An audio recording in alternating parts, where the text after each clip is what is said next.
इतिहास में इस साल असामान्य खामोशी देखी जा रही है। करीब 2 दशकों में पहली बार नक्सलियों के सबसे बड़े सैन्य अभियान टीसीओसी की शुरुआत के बाद भी ना तो कोई प्रेस नोट जारी हुआ और ना ही बड़ी गतिविधि के संकेत मिले हैं। आमतौर पर 8 मार्च के बाद मार्च से जून के बीच इस अभियान के दौरान बड़े हमलों की योजना बनाई जाती रही है। बस्तर डिवीजन में पहले टीसीओसी के दौरान कई बड़े हमले हो चुके हैं, लेकिन इस बार जंगलों में सन्नाटा है। अधिकारियों के मुताबिक लगातार ऑपरेशन, आत्मसमर्पण और सख्त निगरानी से नक्सली संगठन कमजोर हुआ है। हालांकि सुरक्षा बल अभी भी हाई अलर्ट पर है।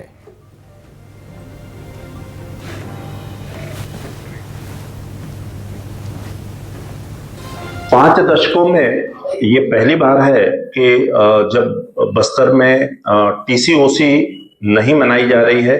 टीसीओसी जो है वो नक्सली गर्मी जैसे ही प्रारंभ होती थी उस समय वो मनाना शुरू करते थे। ये पुलिस की आक्रामकता के खिलाफ नक्सलियों द्वारा चलाया गया एक ऐसा अभियान होता था जिसमें नक्सली हिंसक भी करते थे और कहीं ना कहीं नक्सली जो है वो नए रंगरूटों को भर्ती करने का अभियान भी इस दौरान शुरू करते थे। उस अभियान के तहत सरकार ने सुरक्षा बलों के माध्यम से एक बड़ा कैंपेन चलाया हुआ है। से मुक्ति का जो ये सरकार ने एक मुहिम शुरू की थी, ये पूरा होता हुआ दिखाई दे रहा है। माओवादियों की जो संगठन बिल्कुल अभी कोलैप्स हो चुकी है। उनकी टॉप लेवल लीडरशिप जैसा politburo member, central committee member काफी बड़ी तादाद में छत्तीसगढ़ में भी और सीमावर्ती राज्यों में भी आकर पुनर्वास के लिए आ गए थे। कई सीनियर माओवादी कैडर विभिन्न मुठभेड़ में मारा गया। परिस्थिति को कम आकलन नहीं कर रहा है। हमेशा सिक्योरिटी फोर्सेस को अलर्ट रखकर अपना कार्रवाई करने का आवश्यकता सभी हमारा अधिकारी और बल सदस्य इस विषय को लेकर गंभीर है, संवेदनशील है और जितना भी नक्सल प्रभावित इलाके से अभी नक्सल गतिविधि समाप्त हो गई या मुक्त हो गई है, जिसका सबका मूल मंत्र वही है, क्षेत्र की जनता के जान माल को रक्षा करना है। उसके लिए जो भी कानूनी तौर पर, संवैधानिक तौर पर हमको कार्रवाई करना चाहिए, वो कार्रवाई अभी भी करते आ रहे हैं और आने वाले समय भी हम लगातार करते आएगा। छत्तीसगढ़ के बस्तर में जल संकट से पहले ही ग्रामीणों ने पानी बचाने के लिए अनोखी पहल शुरू कर दी। भूंड एनीकट के गेट लंबे समय से खुले होने के कारण नदी का पानी लगातार बहकर बर्बाद हो रहा था। कई बार शिकायत की गई। शिकायत के बाद भी जब कोई कार्रवाई नहीं हुई तो ग्रामीण खुद नदी में उतर गए। बता दें कि बस्तर ब्लॉक की 7 पंचायतों के करीब 250 ग्रामीण ट्रैक्टर, बाइक और पैदल एनीकट पहुंचे।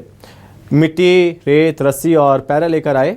मिलकर मेहनत से कई घंटों की मशक्कत के बाद 6 में से 4 गेट बंद कर दिए। बाकी 2 गेट भी जल्द बंद करने की तैयारी की जा रही है। यह अभियान इंद्रावती बचाओ संघर्ष समिति के बैनर तले चलाया गया।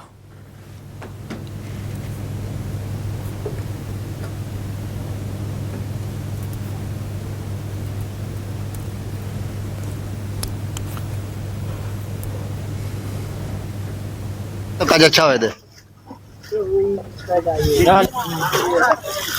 तो पानी बचाने के लिए नदी में उतरे 250 ग्रामीण। सिस्टम की चुप्पी के बीच ग्रामीणों का एक्शन। ग्रामीणों ने खुद ये जिम्मेदारी ली, जो जिम्मेदारी प्रशासन की है। प्रशासन नाकाम साबित हुआ क्योंकि जो अपनी जिम्मेदारी है प्रशासन की, उस जिम्मेदारी से पल्ला झाड़ता हुआ नजर आया। मजबूरन ग्रामीणों को ये कदम उठाना पड़ा और पानी बचाने की जद्दोजहद ग्रामीणों को उठानी पड़ी। सिस्टम की चुप्पी के बीच ग्रामीण एक्शन मोड में नजर आए।